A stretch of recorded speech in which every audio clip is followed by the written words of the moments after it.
did I do it? Well, the biggest thing was that I had a strong motivation to do it.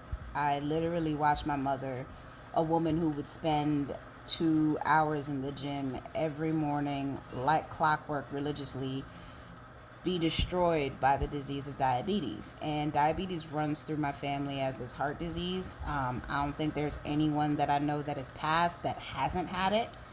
And seeing her go from this young, vibrant person to developing hardcore dementia and all these things from uncontrolled blood glucose levels, it was fucking scary. Like, she lost her toes, her speech was slower, a whole lot of other stuff took place as well that honestly scared the shit out of me. So that was the big thing. I had a big why and motivator, and I didn't want to put my kids through seeing that. I definitely wanted to make sure that when I go out on my feet. So that was a big thing. The second thing I did was I bought a glucose meter and started monitoring when I would overeat, because my biggest snacking time was at night. So I have a tendency to like go into the pantry and just find something to nosh on, especially if I got the munchies.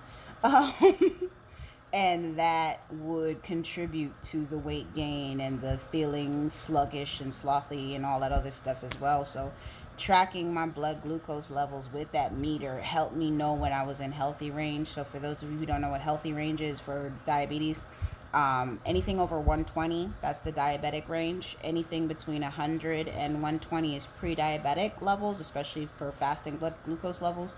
Anything under 100 is pretty good. Right now, I'm kind of trending in like the 90s and early 100s, so I still have some work to do because I want to really get into like the 80s. That's when I feel like I'll be really comfortable, but I digress.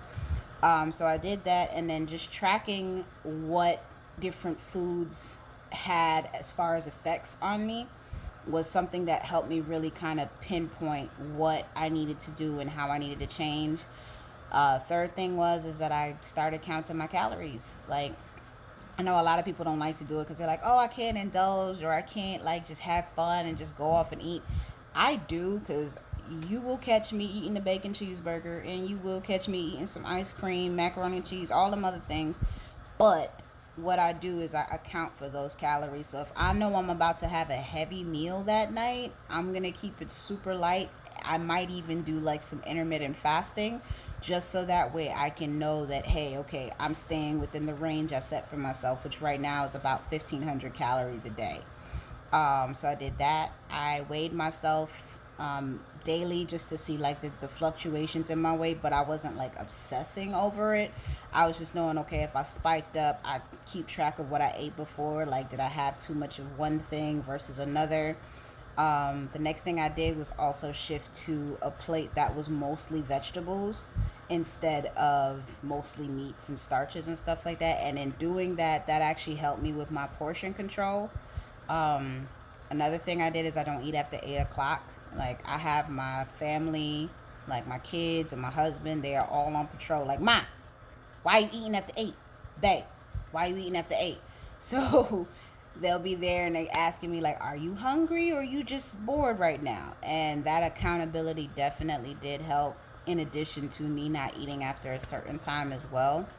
And the biggest thing I would really say is that you're gonna mess up, which I still mess up religiously. Like, I poured myself a bowl of Frosted Flakes last night when I wasn't hungry, and I matured because I put it back. But I still poured it though.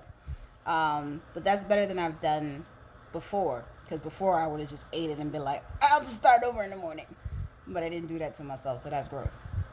When you mess up, as you're going to, because you've been eating this way for such a long time and this is a habit that's kind of ingrained into you, you want to take it easy on yourself. Be gentle with yourself, because at the end of the day, you learn those habits from somewhere and they've been a part of you for God knows how long. So be gentle as you start changing and stuff like that. And if you mess up, it's okay. Just get right back on the horse tomorrow and go ahead and be accountable again the next day. So those were like the biggest thing I do. I don't exercise regularly. I be like consistent for like a week or two, and then I'm just like, I don't feel like getting out of bed today. So keep that in mind.